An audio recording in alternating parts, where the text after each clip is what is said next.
Hello everyone and welcome back to my channel. आज की video के अंदर हम करने वाले हैं सेक्शन नंबर 18। हम कर रहे हैं आईटीसी का चैप्टर और बढ़ते बढ़ते हम आ गए हैं सेक्शन नंबर 18 तक। इस वीडियो के अंदर हम डिस्कस करेंगे क्या चीज़, आपको मैं थोड़ा डिटेल में बताता हूँ। भाई आपका बिजनेस है, ठीक है। अब बिजनेस में हम सिर्फ और सिर्फ बात करने वाले हैं रजिस्ट्रेशन से रिलेटेड, ठीक है। हम रजिस्ट्रेशन के अंदर डिस्कस करने वाले हैं सारी चीज़ें। अब क्या क्या सर्कमस्टांस हो सकते हैं, ठीक है। या तो आप रजिस्टर्ड थे ही नहीं। क्यों नहीं थे?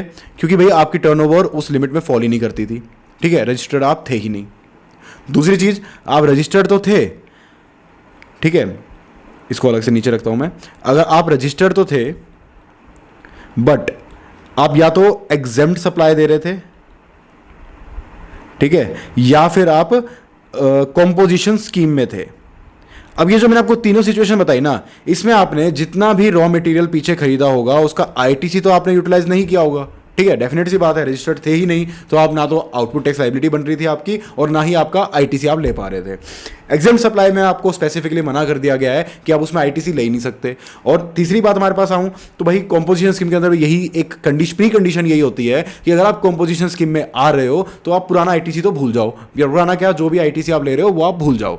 इन सब सिचुएशंस में आप फॉल कर रहे थे। लेकिन अब क्या हुआ, कुछ सर्कमस्टांस हो गया चेंज। अब मैं बताता हूं सर्कमस्टांस कैसे चेंज हुआ। ये एक मान लो कट ऑफ डेट है, ठीक है।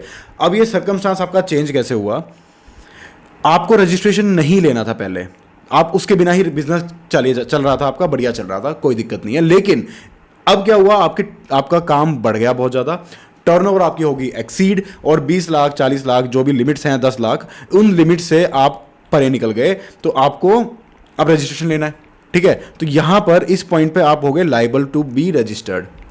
या फिर आप एग्जेम्प्ट सप्लाई पहले दे रहे थे, अब क्या हुआ, वो चीज टैक्सेबल हो गई, तो इस पर्टिकुलर पॉइंट ऑफ टाइम पे वो हो गई टैक्सेबल।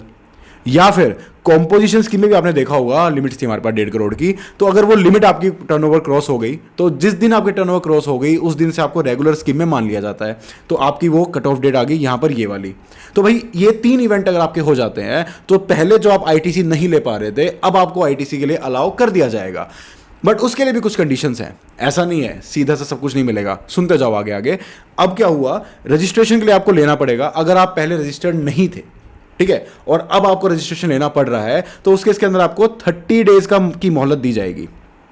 इन अगर 30 डेज के अंदर आप अगर रजिस्ट्रेशन ले लेते हैं तो इस डेट, जिस दिन आप रजिस्ट्रेशन के लिए लायबल थे, उस डेट से पहले आपके पास जितना भी आईटीसी अवेलेबल है रिगार्डिंग स्टॉक, ठीक है, आपके पास स्टॉक पड़ा है, किसी भी फॉर्म में हो सकता है वो चाहे फिनिश्ड गुड्स हो, चाहे सेमी फिनिश्ड गुड्स हो, चाहे वो रॉ मटेरियल हो, इन तीनों फॉर्म में आपके पास जो स्टॉक पड़ा है उस स्टॉक का आईटीसी आप ले सकते हैं।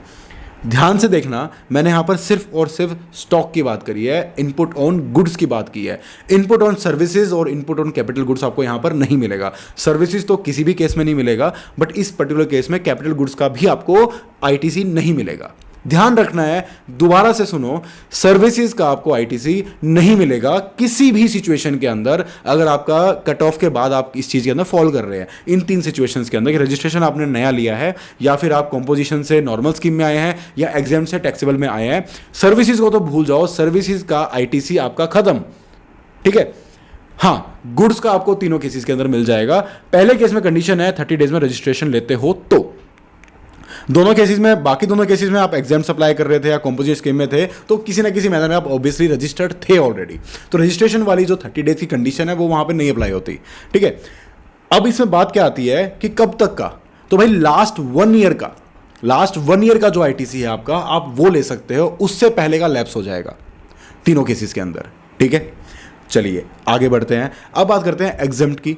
एग्जेम्प्ट में यही फर्क है कि आपको 30 डेज की एक तो आपके पास लिमिट हट गई, दूसरा आपको इसके साथ साथ, स्टॉक के साथ साथ आपको कैपिटल गुड्स का भी आईटीसी आपको लेने को मिल जाएगा।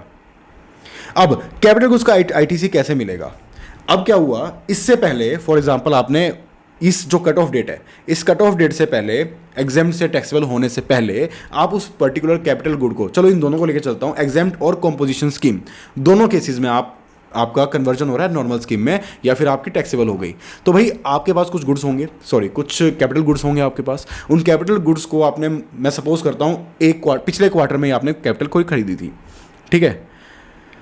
तो क्या हुआ, अब जैसा कि हमने देखा है कि भाई हम मंथली बेसिस पे सब कुछ कैलकुलेट करते हैं, ठीक है। आपने 60 मंथ के बेसिस पे हम इसको कैलकुलेट करके चल रहे हैं, तो यहाँ पर भी हम क्वार्टर के हिसाब से लेंगे, ठीक है। हर क्वार्टर आपको क्या कहा गया है कि 5% से रिड्यूस कर देना पर क्वार्टर जितना भी आईटीसी है। ध्यान रखना, आईटीसी को छेड़ रहे हैं हम, कैपिटल गुड्स कितना है वो तो भाई अकाउंटिंग का मैटर है, हमें उसमें नहीं घुसना। हम सिर्फ और सिर्फ आईटीसी को देख रहे हैं कि इस डेट पे इस पर्टिकुलर मोमेंट में हमारे पास आईटीसी कितना था, उस आईटीसी को हम छेड़ने वाले हैं खाली, ठीक है। तो आपका जितना भी आईटीसी था, सपोज करते हैं आपके पास 1 लाख रुपए का आईटीसी बचा हुआ था, पर क्वार्टर आपको रिड्यूस करना है। अगर आपने उसको 1 साल यूज किया तो 4 क्वार्टर आप रिड्यूस कर लो, 4 इंटू में 5% जो अमाउंट बनेगी। यहां पर एक बात करते हैं कि भाई आपने 1 क्वार्टर के लिए यूज किया है, तो 5 लाख में से 1 लाख रुपए में से आप 5% रिड्यूस कर दो, ठीक है। बाकी का जो पार्ट बनता है, बाकी का जो 95,000 बनता है, ये जो आईटीसी है ये टैक्सेबल के लिए माना जाएगा और आगे आप इसको एज सच यूज कर सकते हैं, आईटीसी को यूटिलाइज कर सकते हैं। तो यहां पर इस तरीके से आपकी ये चीज आ जाएगी। सेम वे में कॉम्पोजिशन स्कीम के अंदर है, सर्विसेज का अगेन मैं रिपीट कर रहा हूं, सर्विसेज का आपको आईटीसी नहीं मिलेगा। कॉम्पोजिशन स्कीम और एग्जम्पशन के केस के अंदर आपको कैपिटल का भी मिल जाएगा, लेकिन रजिस्ट्रेशन के केस के अंदर आपको कैपिटल का नहीं मिलेगा, ठीक है। तो यहां पर इस तरीके से ये चीजें होती हैं। ये एक मेजर पार्ट है। मेजर पार्ट क्या, सेक्शन 18 है ही यही। क्वेश्चन भी आपके पास आएगा तो क्वेश्चन के अंदर आपको क्या होगा कि आपको पुराना आईटीसी दिया होगा, ठीक है। आपको 1 साल पहले का भी दिया हो सकता है और पिछले 1 साल के अंदर फॉल करने वाला भी दिया हो सकता है। तो सबसे पहला नोट आपका ये बन जाएगा कि 1 साल पहले वाला तो हो गया भाई लैप्स, उसको तो हटा दो। बात देखनी है हम अब इनपुट और गुड्स क्या देखना है। गुड्स के केस के अंदर सिंपल सी बात है, जितना लास्ट ईयर का आईटीसी है उतना एज इट इज आप ले लो।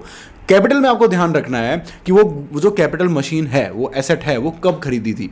जब से वो खरीदी थी तब से क्वार्टर वाइज 5% आप रेट निकाल के रिड्यूस करते जाएंगे और जो बची हुई अमाउंट होगी वो आईटीसी आप अब टैक्सेबल होने के बाद या रेगुलर स्कीम में आने के बाद उसको यूज कर पाएंगे। बहुत सिंपल से कॉन्सेप्ट है ये, कोई इसमें टेंशन वाली बात नहीं है। अगर आपको ये ध्यान से आपने सुना है तो आपको समझ में आ गया होगा, आप एग्जाम में गलती नहीं करेंगे, ठीक है। अब एक नया टॉपिक आपके पास आता है, नेक्स्ट पॉइंट आपसे आता है कि अगर आपके पास कोई कैपिटल गुड्स थे और प्लांट एंड मशीनरी थे, ठीक है, और उस पर आपने आईटीसी भी ले रखा था और फिर आपने उसको सप्लाई कर दिया, उसकी आउटवर्ड सप्लाई आपने कर दी, तो उस केस के अंदर क्या होगा, उस केस के अंदर आपको अमाउंट रिवर्स करनी पड़ेगी, ठीक है। अमाउंट कितनी रिवर्स करनी पड़ेगी, तो वही सेम चीज होने वाली है कि ITC taken on such goods reduced by 5% पर क्वार्टर, यानी कि वो 5% हम देखो यहां पर क्या हो रहा है, वहां हम अवेल कर रहे थे, जो मैंने आपको पहले केस बताया, इस केस के अंदर वी आर अवेलिंग, तो हमें अवेल करने के लिए कम अमाउंट मिली, ठीक है, 5% रिड्यूस करके। वहीं जब हम उल्टा कर रहे हैं कि मान लो हम पहले यूज कर रहे थे, ठीक है, मैंने फॉर एग्जांपल ये मशीन है, ये इस पर्टिकुलर टाइम पे मैंने ली, ठीक है, मैंने इसको भर भर के यूज़ किया, ठीक है, 1 लाख का इसका आईटीसी था, तो मैंने अच्छे से इसको यूज़ किया। अब बाय क्वार्टर वाइज निकाल के इसका मान लो मेरे पास, मैंने अगर प्रोपोर्शनेट देखा जाए कि भाई जितने टाइम मैंने रखा टैक्सेबल में यूज़ किया, उतने टाइम में मैंने इसका 95,000 का आईटीसी यूटिलाइज कर लिया, ठीक है। ये क्वार्टर वाइज कैलकुलेशन के बाद ये अमाउंट आ गई। अब मैं इसको सेल कर देता हूँ, तो इस कैलकुलेशन के हिसाब से 5,000 का आईटीसी ऐसा है जो भाई मैं ड्यूरिंग द कोर्स, जितने टाइम वो मशीन मेरे पास थी, मैं उस मशीन का पैसे पूरे नहीं कर पाया, उससे पहले ही मैंने उसको बेच दिया। तो ये जो 5,000 का आईटीसी होगा ना, ये बची हुई अमाउंट मुझे रिवर्स करनी होगी।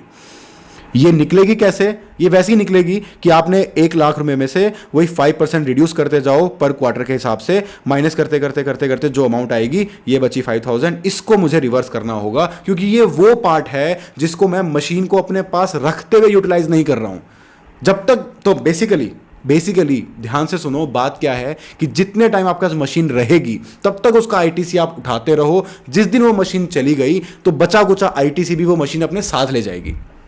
इस एक लाइन को अगर आप समझ गए तो आप समझ गए, ये कॉन्सेप्ट आपका पूरा अच्छे से कवर हो चुका है, ठीक है। अब इसके अंदर लेकिन ये है कि भाई अमाउंट रिवर्स कितनी करोगे, तो भाई अब यहां पर भी ये है कि हम, अब गवर्नमेंट ने क्या किया, गवर्नमेंट ने कहा कि भाई इतने सी बात से तो हम काम चलेगा नहीं। गवर्नमेंट चाहती है कि थोड़ा बहुत पैसा क्या पता ज़्यादा भी ले लें, तो जितने की आपने वो मशीन बेची, देखो जितने खरीदी थी उतने की तो आप ऑब्वियसली नहीं बेच पाओगे, रेट बहुत गिर जाएगा उस चीज़ का, ठीक है। 5 साल बाद उसकी वैल्यू 20%, 30% या हो सकता है 10% भी रह जाए। तो जितने की आपने मशीन बेची है उस पर जितना टैक्स बनता है ट्रांजैक्शन वैल्यू पे, वो टैक्स, या फिर आपका जो बचा 5,000 रुपये जो बचा था वो, उसमें से जो हायर अमाउंट होगा ना, मैं उसको रिवर्स करवाऊंगी। ये गवर्नमेंट ने ऐसा यहां पर कह दिया। यहां पर भी गवर्नमेंट ने कोशिश की कि भाई क्या पता कुछ पैसे, 4 पैसे फालतू ही मुझे मिल जाएं। तो यहाँ पर इस ढंग से ये सब चीज़ें होती है। तो भाई सेक्शन 18 हुआ यहाँ पर खत्म, बहुत ही सिंपल सा सेक्शन था। बट हाँ, कंफ्यूज नहीं होना एग्जाम के अंदर, आपको ध्यान में रखना है जो कंफ्यूजिंग पॉइंट थे मैं दोबारा आपको बता देता हूँ, दिक्कत कहाँ कहाँ आती है। पहली बात तो अगर आप रजिस्टर्ड पहले नहीं थे, 30 डेज के पीरियड में आपने रजिस्ट्रेशन लिया है, तो कैपिटल गुड्स आपको नहीं मिलेगा। कैपिटल गुड्स पे आप आईटीसी दोबारा उस पीरियड के बाद नहीं ले सकते। दूसरी चीज़, अगर आप सर्विसेज के मामले में, तीनों केसेस में आप सर्विसेज के ऊपर तो बिल्कुल भी नहीं ले सकते, ठीक है। सर्विसेज का तो आपका एज इट इज लैप्स हो गया, 1 साल पहले का आप नहीं ले सकते। अगर गुड्स बेच रहे हो तो जो बचा कुछ आईटीसी है वो, या फिर जितने का आपने वो जो कैपिटल गुड्स बेचा है उस पे जो आउटपुट लायबिलिटी आएगी उसको आपको रिवर्स करना है, उसको आपको अपनी आउटपुट टैक्स लायबिलिटी के अंदर ऐड करना है। तो भाई इस चीज़ में जहां भी मैंने रिवर्स वर्ड यूज़ किया है ना, या आगे फ्यूचर में भी रिवर्स वर्ड यूज़ करूंगा, उसका एक तरह से सिनोनिम ये भी है कि आउटपुट टैक्स लायबिलिटी वहां पर इंक्रीज हो जाएगी, ठीक है। तो भाई ये था सेक्शन नंबर 18, बहुत ही सिंपल सा था, एक अच्छी सी समरी में मैंने आपको ये चीज़ समझा दी है। आई होप आपको अच्छे समझ में आया हो, आई होप आपको ये वीडियो अच्छी लगी हो। अगर अच्छी लगे तो यार लाइक करो, सब्सक्राइब करो, शेयर करो। Thank you for watching.